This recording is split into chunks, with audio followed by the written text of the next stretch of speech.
If you want to take a partial screenshot on iPhone 17, then unfortunately it is not possible to just simply take the partial screenshot. There is no dedicated shortcut or button or combination of buttons or anything like that.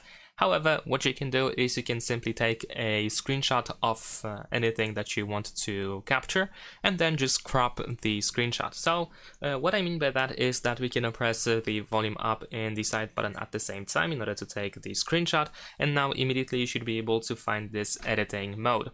And in here we have these white lines that can be used in order to crop the screenshot, so we can pretty much cut out these parts that we don't want to see on the screenshot, something like this. Of course, we can also crop it from left and right side as well if you want to. And then of course, once you are done, you should be able to tap on this check in the upper right corner, and then you can save to photos, to files, or to quick notes, etc. And that's pretty much it. Thanks for watching, leave a like and subscribe.